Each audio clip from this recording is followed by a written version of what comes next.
Always takes a second for mine. Hello, everybody, and welcome in to this AFC South show. My name is Curtis. I'm the host of the show. With me, as always, my resident co-hosts, Isaiah at the top right, a.k.a. the Glitter Kitty Conquistador, co-host of Third and Teal. You can find him all across social media and OnlyFans at Duval's Finest. Down at the bottom right, we've got our resident Colts fan, Justin, who's filling in for Jeff, who's also our resident Colts fan. It's more of like a co-residency. I don't know. They're like cohabit. They're like a. It's like shared custody in a divorce. Yeah. That's a colorful way of putting it. Yeah. You can also see Justin not just on Unstabled, but at Kingmaker Sports, as well as Tag Team Talk with Jeff. And then over here at the bottom left, we've got Andrew, co-host of Titans Table for Two. Make sure you go like, subscribe, notification bell to all these fellows' channels. And their social medias as well, so you can keep up with the goings on. I know Isaiah likes to just like knock dingers fucking into left field and on Twitter. So, it's always a good time. But with that being said, gentlemen, we had 3 games. The Texans were on a bye, so not a lot of action going on in Houston. It's just a lot of kind of watching, kind of scoping the field.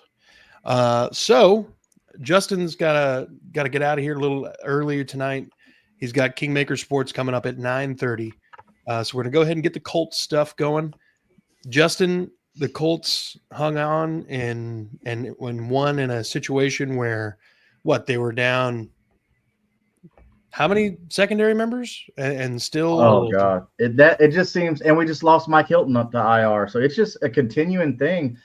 One of the crazy things, though, is before the game even started, we lost Charvarius Ward.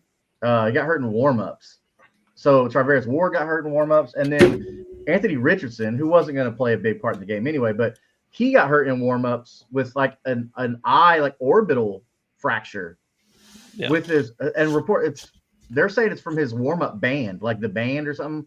That must be a serious like rubber band that he's dealing with to pop him in the eye and put him on injured reserve. So he must squat more than Jalen Hurts because that's a pretty tough band there. He must, but it was yeah. So starting off, it was already rough, dude. Like with being down hurt in the secondary, so much so that we even had to use Ashton Doolin as a pass rusher one time. I don't know if y'all saw that or not.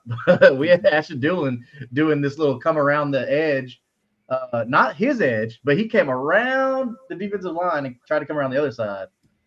Using that 4.4 speed, but I don't think it's the last time we'll see that. But this is the kind of stuff that Lou Anarumo is doing that these guys are really, really enjoying.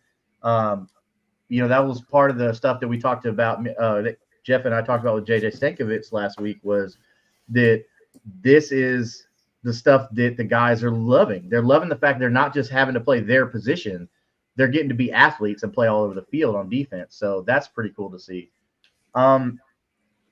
With Kyler, this was a game where Kyler Murray was out. All right, he wasn't going to be playing. So the little people, I can't say midget, oops, was running around with the football, just looking like a child. Kyler Murray's not a good quarterback, man. I'm sorry, he's not a very good passer of the ball. I don't think so. That's my opinion. Whatever. Jacoby Brissett actually got the start here, which. I mean, I called from the get-go. Like, I think they're going to pass more with Jacoby Brissett because he's a better passer. He's not worth a darn scrambling like Kyler Murray is, but as far as passing the football like a quarterback is supposed to do, he's good at it. So much so that he had 320 passing yards. So I didn't think that he was going to be a problem, that he was going to be that big of a problem, but he was. The Cardinals actually kept it a close game the whole game. I mean, this was a nail biter. If you wanted to watch a good game that was a nail biter, this was a game to watch, I believe. At running back, the Cardinals, they were trying to figure it out, just like the Colts are in secondary. I mean, they were playing Michael Carter, Bam Knight. I mean, Bam Knight kind of did what he could, but on the ground, they didn't really do crap. They only got 88 yards on the ground. So the defense held pretty good. I do got to give shout out to the defense because there's a lot of times where this broken defense could have let the game slip away. But, man, they stepped up in a big way. But as far as the Colts side goes, there's another Jonathan Taylor day. Man, I mean, this is just the regular thing that people are used to seeing. You know, everybody kind of was low on him after last year, you know, but Anthony Richardson was struggling too. Like the whole team was pretty much struggling last year. But man, Jonathan Taylor, like if you're betting money on Jonathan Taylor over like I don't know 75 yards, 100 yards, whatever like that, you're looking pretty good every week. Man, he had 21 carries, 123 yards, and he had a touchdown. But he's still getting it done through the air. He caught all 4 of his targets. He didn't get a lot of yards. He only got 14 yards on it, but still, like he's getting targeted, and that's a big deal because as we see with Jonathan Taylor, any of those can just be broke wide open. So Daniel Jones still doing really well. He's still managing the game very well. He didn't throw for a bunch of yards, but he hasn't been doing that all year, which is not what we're asking him to do. He only threw for 212 yards, but he completed 22 of 30, which is really good. So that's what you want out of your quarterback, to also throw 2 touchdowns. And he only took 1 sack for 7 yards. Man, I know he threw an interception, but dude, this is really good quarterback play from Daniel Jones. Bijan or Jonathan Taylor? Oh, brother, that's a tough one. I mean, that's 1A and 1B right there. But I think if I'm taking a franchise right now, like I'm probably going to go Bijan. But just because he's younger. But Tyler Warren still doing Tyler Warren stuff, man. I mean, it's him and Emeka Egbuka are battling it out right now for offensive rookie of the year. I think Egbuka. Yeah, Emeka Egbuka still has the edge, I think, but Tyler Warren, dude, they're just using this guy everywhere, just the way they should with such a premier athlete like that, so versatile. I mean, Josh Downs, I'm liking to see Josh Downs get more targets, more involved in the offense. But this just goes to show, like, if you're looking at your targets, yes, Tyler Warren had 9 targets, like, so he was the like facto target leader. The next one was 7 targets with Josh Downs, but you're seeing the receptions, the targets, and everything are pretty even across the board.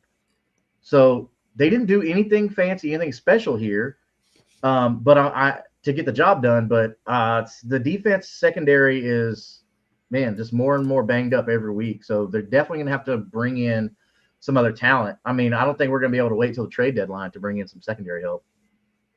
But hard-fought win.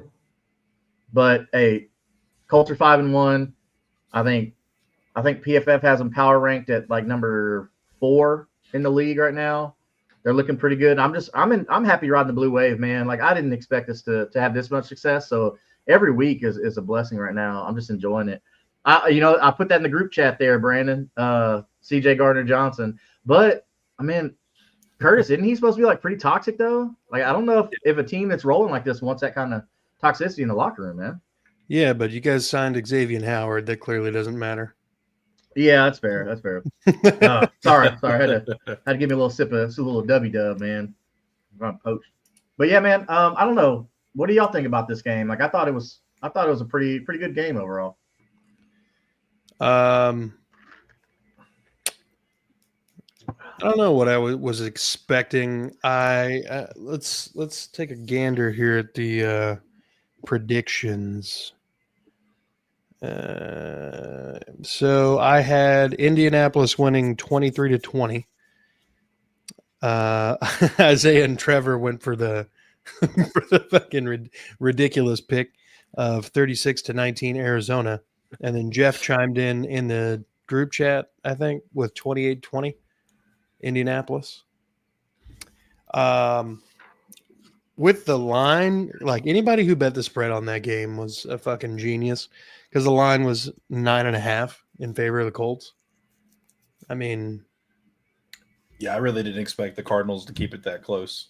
I didn't either. But I mean, nobody did, dude. With the secondary, I understand it. But like, with Kyler Murray being out, I didn't expect Brissett to come in and do that.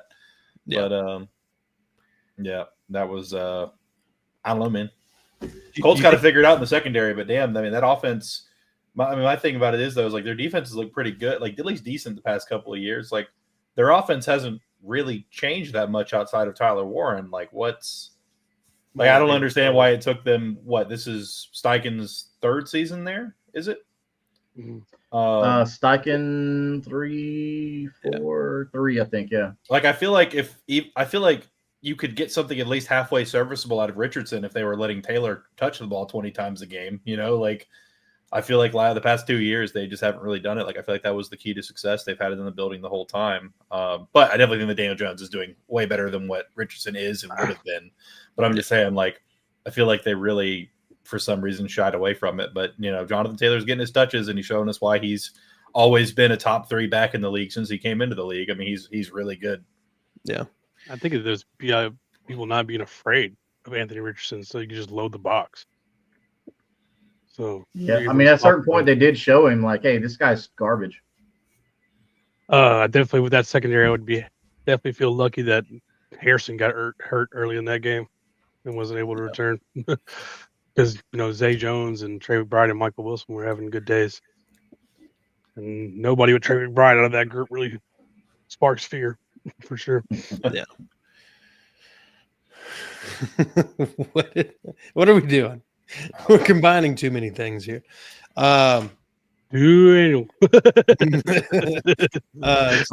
gonna own Jacksonville. Just wait. I don't do that good with that many vowels in a row. I can't do Kaimi Fairbairn's full name. I don't think Kaimi Fairbairn could do Kaimi Fairbairn's full name. No, just call me Kai. Yeah, literally.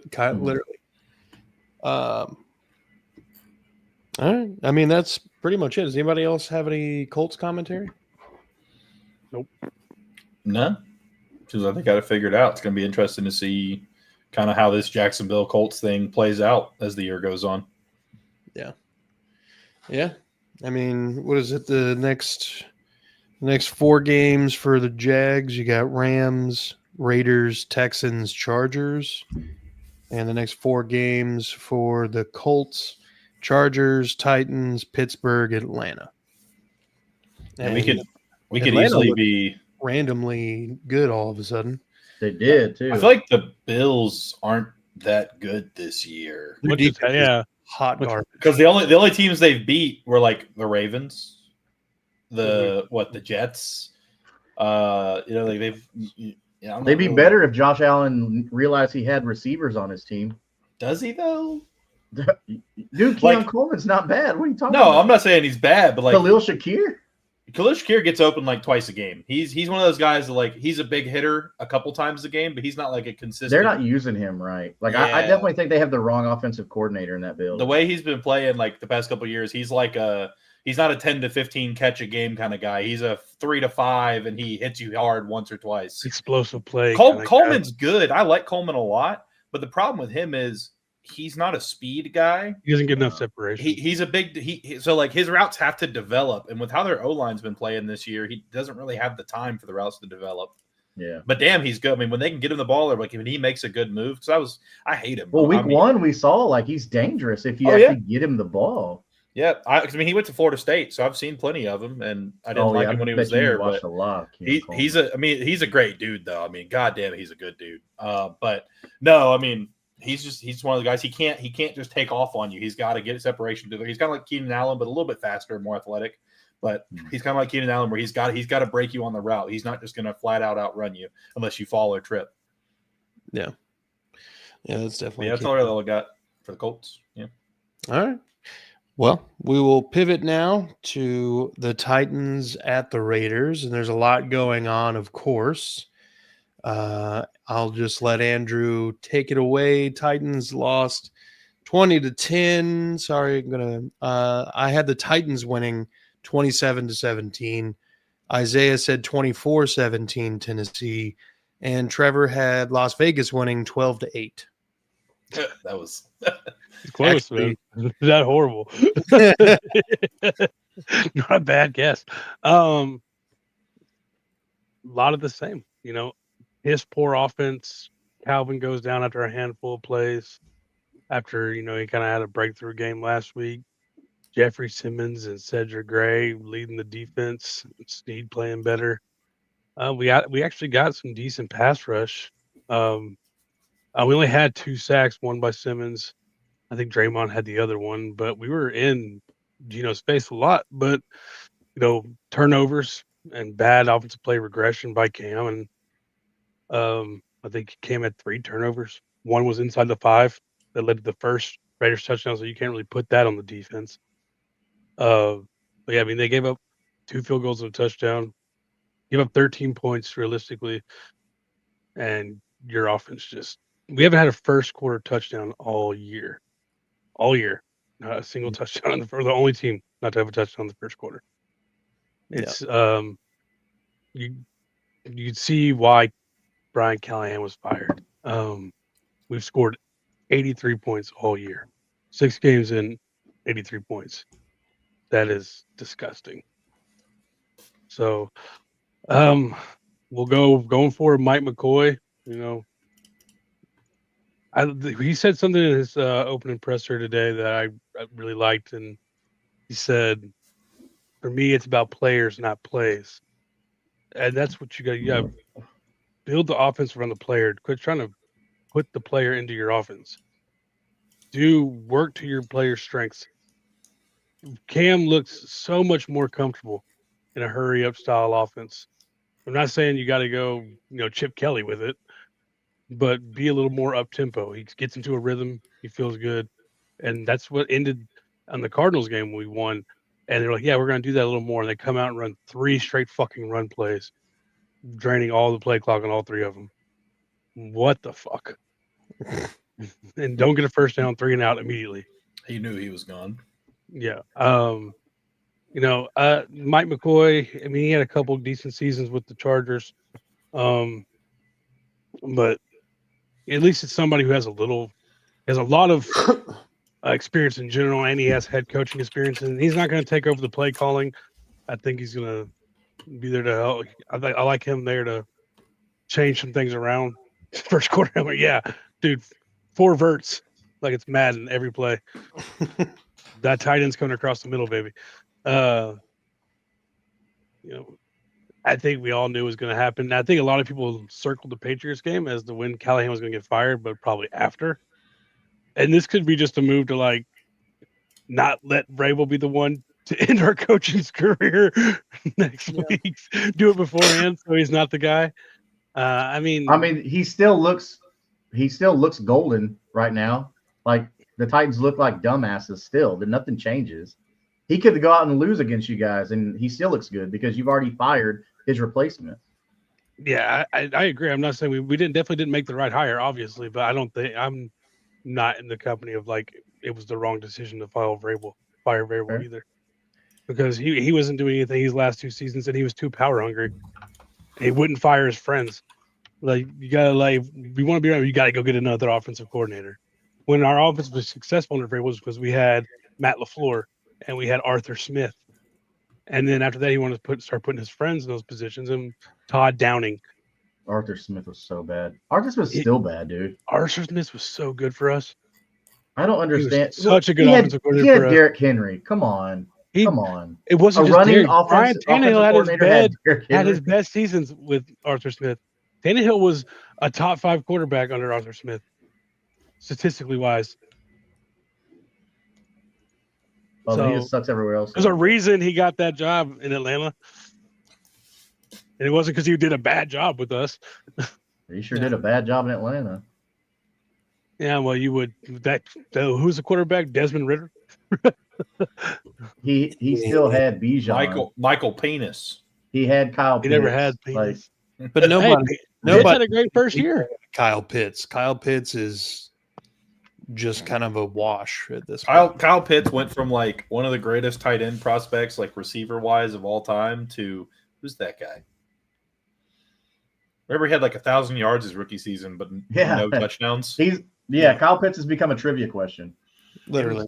The Browns fell the fuck off a cliff after his rookie season. Yeah. Who is Kyle Pitts? As far as the Titans game goes, I mean, this whole game was kind of pathetic to watch. I thought both teams were kind of about on par talent-wise. I feel like the aging Raiders team probably had a little bit of a leg up considering the youth of the Titans. I did see the press conference where Chad Brinker and I don't remember who else was with him. It might Mike have been Borgonzi. Mike Borgonzi, where they're talking about like Chad's like, I've been told that I'm gonna be the guy finding the next coach. Essentially, it's a terrible paraphrase, but And he said, "Me and Mike will lead that search." I don't understand what Mike's job is. He's the GM, dude. He's the, I mean, when you have the league office come and investigate your GM opening because the job description is different than everyone else's, there's reason to wonder exactly what Mike Borgonzi's job is. Borgonzi he made all the picks in the draft. That was all Borgonzi. He makes like all the like he has the say over the like final say over the coaching staff when they come through. Brinker does have veto power over Borgonzi, just like Amy has veto power over Brinker. There's just a chain of command, but Borgonzi makes all the football decisions. I think this was an Amy decision. Interesting. In that circumstance, Brinker is just talking on behalf of Amy. That's why he's leading that conversation. He's Amy's mouth, because like we talked about this a little before the show, but like the owner doesn't need to be there. What does she need to be there for? Everybody calling for these owners to be more involved, and they want to give Jerry Jones slack for being too involved. Like, does this feel like you can't make happy? I'm more than happy with letting Amy sit at her house and letting the football guys do their stuff. Like, yeah, fair enough. Josh Grizzard, that's the Bucks OC, isn't it? Like the Bucks are just going to keep recycling OCs because is Baker just getting all these guys jobs? Yes, Canales, Cone, Grizzard. yeah. You guys got Amy any more Adams should be making sandwiches. No, I'm just kidding. Titans Raiders? Anybody? I mean, I tried, man. I appreciate it. I tried. Like I was trolling with the Colts thing, but like I really tried with the Titans. I tried to be like serious. I was like, they could do this, and it didn't happen. But Ridley getting hurt early definitely does not help. But yeah, I mean, it's just that pass rush needs to get after some more people. Y'all aren't affecting the quarterback as much. Yeah, Jeff especially Simmons with can't like do it all by himself. I mean, Yeah. like, he's still playing at an elite level. He's like I said, it's not getting noticed. He should be all pro first team. He should be in that depoy conversation, like the top 5 depoy conversation, but it's not going to get noticed because our team sucks so bad. But I really, and Brinker said this when in the thing, like, it's not about the wins and losses. And this is something I said on the show. There's no growth. The offense has slowly gotten worse. When you're hiring an offensive coach, that's not what you're like with a young quarterback. You want to see some growth. I'm not saying there's a difference in being 1-5, but Cam's looking better every week, and being 1-5, and Cam's looking worse every week. Mm-hmm. So yeah, roller coaster, man. Yeah, Justin, you got anything? Man, not really. I actually got to head out. That's fine. See you, brother. Good luck on y'all show. I'll pull it up. Everybody goes Sorry, over brother, to appreciate Maker Sports. They're about to go live and give all the best. I guess a reaction, kind of like who you're picking up on the waiver wire. We will. So on Tuesday nights, what we do is our main thing is waiver wire ads, and then start sits, talking about what important players got injured, then who to pick up from them, like handcuffs, and then also our reaction from the previous week, and then our expectations for week 7. So we'll be going over that. Our king of the week, and then our fool's gold candidate of the week. Sorry. No, you're good. You're good. But yeah, I gotta head out. So I'll catch you fellas. Yes, later. sir. Justin, Have a go, man. you have a good night, brother. good night, Later, brother. guys. Make sure you guys go hop on over to Kingmaker Sports, like, subscribe. They're about to go live here in a little bit. I mean, But, we're live on his channel right now. So Oh shit. Well, I'm gonna remove that, I guess. Yes. Unless you got it, Kurt. I'll do it. Okay. So fantasy. Kyle Pitts, I keep picking him, he keeps letting me down. Cam came out. It's- This is it's got to be kind of a glaring thing on Callahan, who Cam came out within. He did I think what's his name, Silver from whatever he does, Athletic or something, was doing a piece on the Titans last week and was kind of following Cam and stuff like that. And Cam gave himself an F grade through the season, which respectable and everything. And then he said, "If once I get to play the way I want to, the league's gonna be fucked." And it's kind of like it's a cool thing, or whatever. But it's also like, is that kind of like a backhanded thing towards? And that's not who Cam is. Never to say anything like that. He's always. If you asked him yesterday before Cali got fired, he said like Cali has the best coach in the NFL because that's just the kind of guy he is. But I'm not sure if he meant it as a backhanded compliment, like not compliment, but backhanded insult. Just an insult, like front-handed. a front-handed insult. Like I meant like an undercover insult. Yeah, no, I know what you mean. Yeah, a subliminal diss. Yeah. You should sneak dissing. Yeah, homie, sneak dissing. Maybe he's actually going to drop that album with Shadur now. Yeah. Who knows? Hold on, did you get an album? You got plenty of time, Shadur. Come on. It's called Sneak Diss. It's going to be out in July. All right, so final game on the docket. Seahawks traveling to the Jaguars, and Seahawks get business done 20-12 in a very competitive game.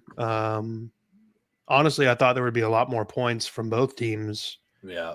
I thought there was going to I was spamming the over at any occasion that I could. The predictions that we had for it, I had 34-31 Jacksonville. Isaiah said 28-17 Jacksonville. Trevor 31-21 Jacksonville. Isaiah, take it away. So I'm going to get this out of the way first, just because I don't want this to be the whole focus. I'm not blaming the refs for us losing. We had a 60 or 70 yard touchdown to Brian Thomas Jr. where they threw a flag as soon as the play started. So Trevor thought he had a free play. He launched it down the right sideline. It was a little bit underthrown, but Brian Thomas Jr. fought through it with the DB, got the ball, and then took it to the house. And they called it back for offsides on Travis Hunter. I haven't watched the film yet, so I'm not going to say that he did or didn't. But Travis Hunter said that he checked with the sideline ref, and the ref said he was good and gave him a thumbs up and still threw the flag on him. So that's interesting. That should be looked into, I mean, it could have not happened. He could have just said that, but he seems like the kind of guy he's going to shoot you straight. But anyways, you're not going to win a lot of games when your quarterback's on the ground 7 times in the backfield. Trevor got sacked 7 times. The tackles got completely exposed this week.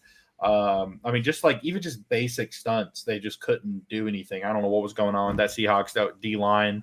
I don't know if they were going in and out of consciousness and doing something. I don't know, but our tackles just couldn't handle it.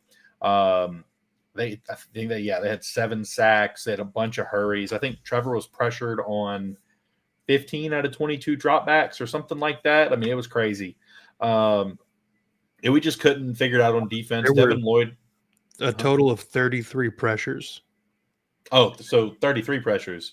That may have just been in one half, but no. So just in general, it wasn't a good day. And I'm kind of, I don't know, man. That defense did not look the same without Devin Lloyd out there. He had a calf injury. Didn't play in the second half. They held him out precautionarily, said he could go, but then now this week he's not traveling with us to Jacksonville. There it is, 33 pressures, 42 passes, 14 hits. Or to London. He's not traveling to London. No, it was, I understood exactly what you meant. Yeah, but anyway, so he's going to be staying back behind, so it could be worse than what we think, or it could just, again, be precautionary. And yeah, I mean, that's just one of those things. We got to win that game. We're in a position to win it. We got to just play to where nobody else can take it from us but us. And they just couldn't do that. I mean, our right and left tackle, Trevor was, Trevor, if you're watching, love you, buddy, but Trevor was bitching about Walker Little the whole time. And then I'm like, hey, but Anton fucking sucks too. He's getting his ass beat out there. And it just didn't look good. I mean, we literally had one play where Walker Little got beat around, but fucking Anton Harrison was sitting in Trevor Lawrence's lap a half a second after the play started, 7 yards in the backfield, just getting straight bull rushed. Overall, just wasn't a great game for us. Secondary didn't look amazing. Secondary didn't look terrible. We play really soft zone coverage. So they were beating us in that cover 3.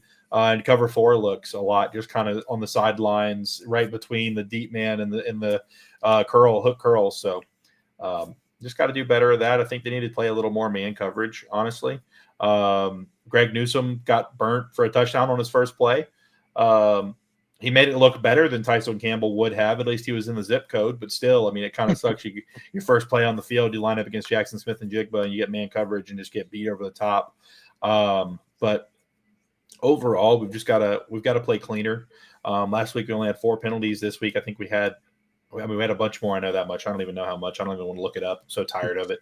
A lot of pre-snap penalties, illegal motion or not illegal motion. Illegal shift. That's the stupid fucking penalty. Anyways, illegal shift. Just all that shit. I think we had an illegal man downfield at one point. Just completely. Yeah, I mean, they looked bewildered the whole time. Absolutely bamboozled, befuddled, if you will. Hoodwinked. Hoodwinked. Yeah, it was bad, man. I just don't understand. Like I could have gone out there and started and at least gotten in the way. Like they weren't doing any stunts that were like all like never seen it before. Did a fucking diving barrel roll through his nutsack to get back there. Like they just fucking switched spots. Like how fucking hard is it to just go, oh, hey, good friend, he's coming your way. I'm going to take your guy now. Like, it's not fucking hard, okay? They teach you that in fucking high school. They just switch spots. They didn't do anything crazy. So hopefully the O-line coach can kind of get them figured out. Again, Liam Cohen is not happy with all the penalties and the pre-snap mistakes. 6 sacks all year and then 7. I mean, that's just crazy. Jaguars O-lines look pretty good this year. And we've had teams doing stunts. I mean, the Texans ran some stunts on us. Like we've. It's not like we haven't seen stunts. I just don't know what the Seahawks were doing. Like they had pocket sand. I don't even know what it was. But yeah, it's just a bad day for us all around. Got to be cleaner. O-line needs to figure out how to block a stunt. And overall, I mean, we just need to play harder. I guess Trevor Lawrence was playing hard out there, but he can't do it all. They couldn't run the ball either. ETN didn't have a great day, so just trying to figure it out. Yeah, watching that game, like I said, it was competitive throughout. I know Seattle got up 20-6 at one point. Mm-hmm. That was the widest margin of victory of widest margin of lead that I remember seeing. But yeah, it was 26 going into the Jags scored twice or scored first, right? Yeah. Yes, then we missed the extra point.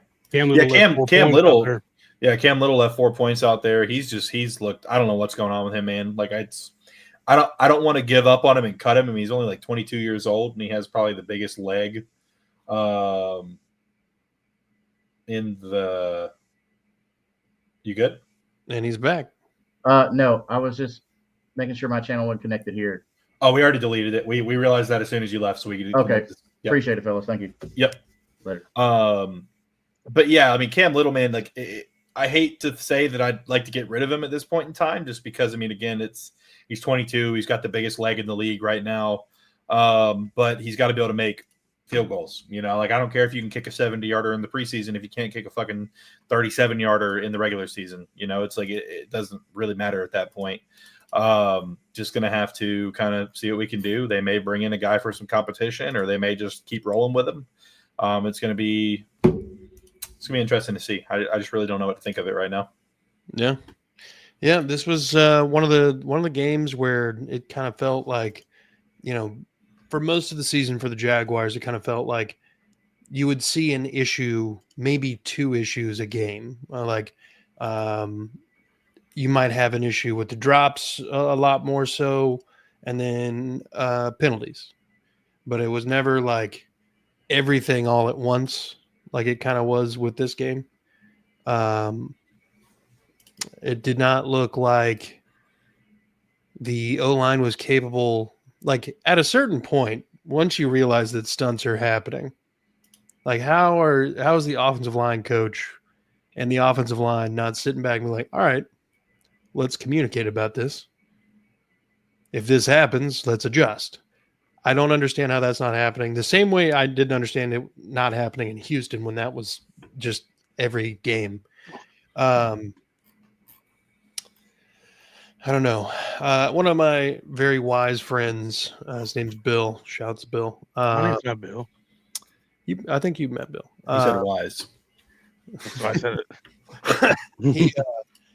He said that, one of the biggest mistakes that a lot of people make is we assume that because these people get these high paying jobs, we assume that they're more tuned in, more locked in, have a deeper understanding of the topic, whatever it is. It could be, football or banking, for all we know.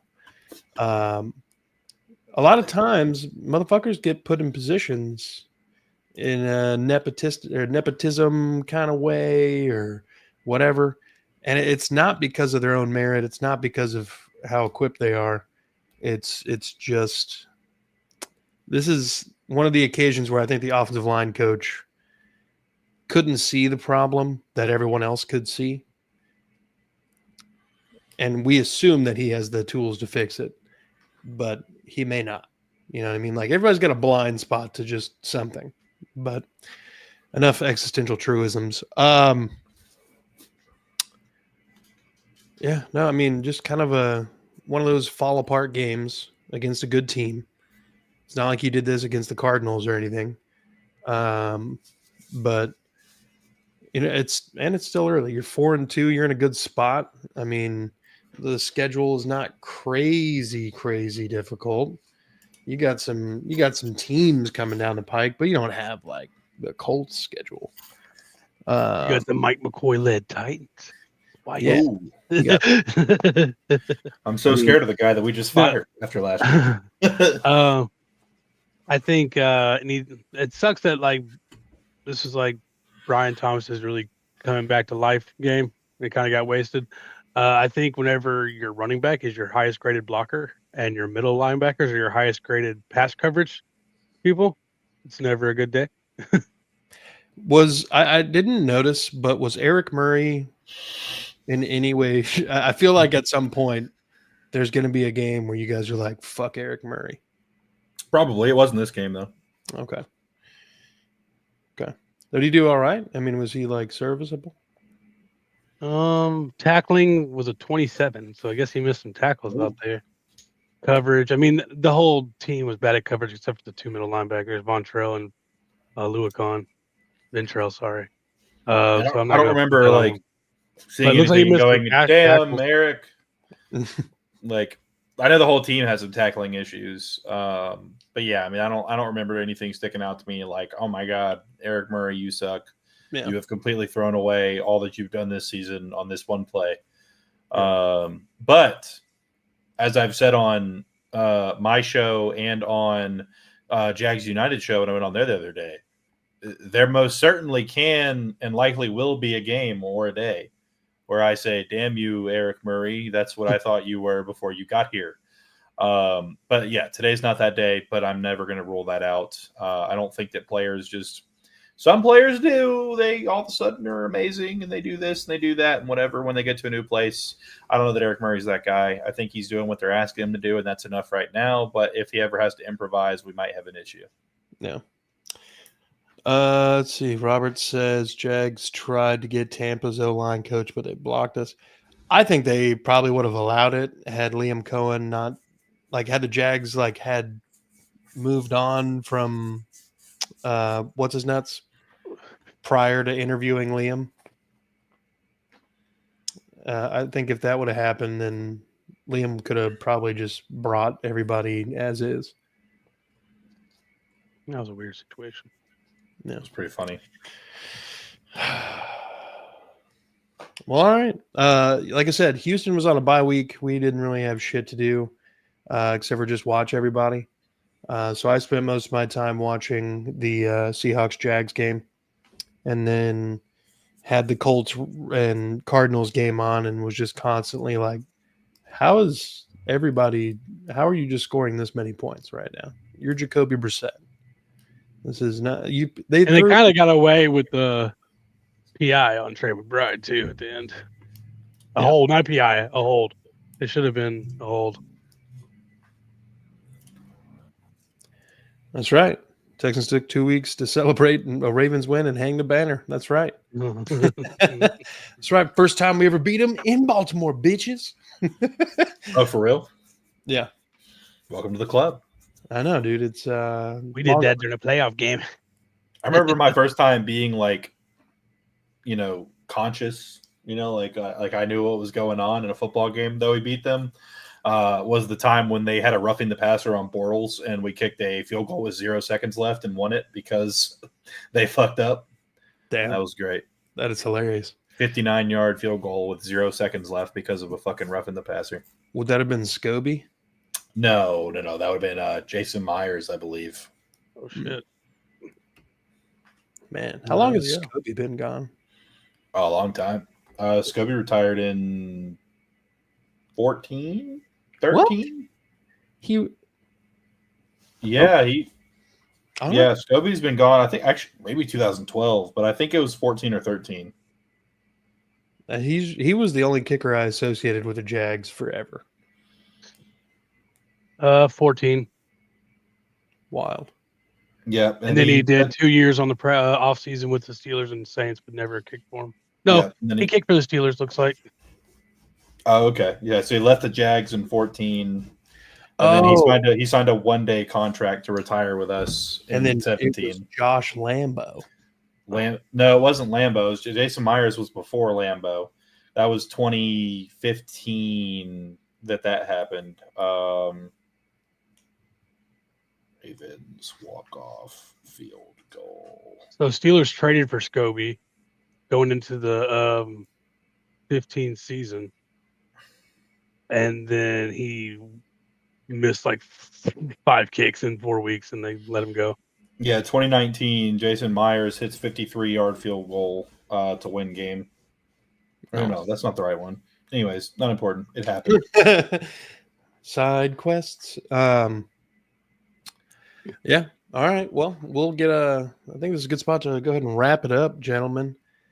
We're staring down the pike of week 7, and the middle of the season isn't too far from there.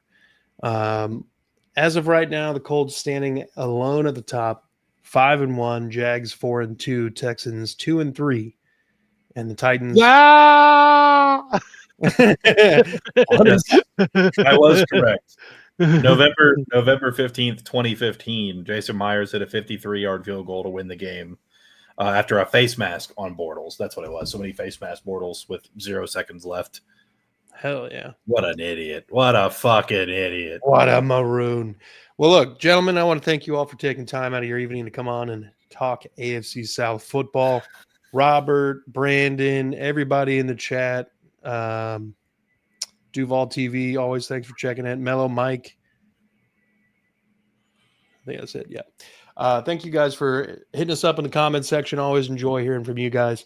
Make sure you hit the like, subscribe button here on this AFC South show. Like to see this channel keep growing. We're at 6:30 at the time of this live stream, and like to see that number keep climbing up. Do the same thing over at Third and Teal if you're a Jaguars fan. Isaiah, Trevor, and Eric will hold it down over there on Third and Teal for you. Down at the bottom, Andrew will bring all of the Titans two-tone blues to the forefront on Titans Table for Two, co-hosted with his brother and an occasional third.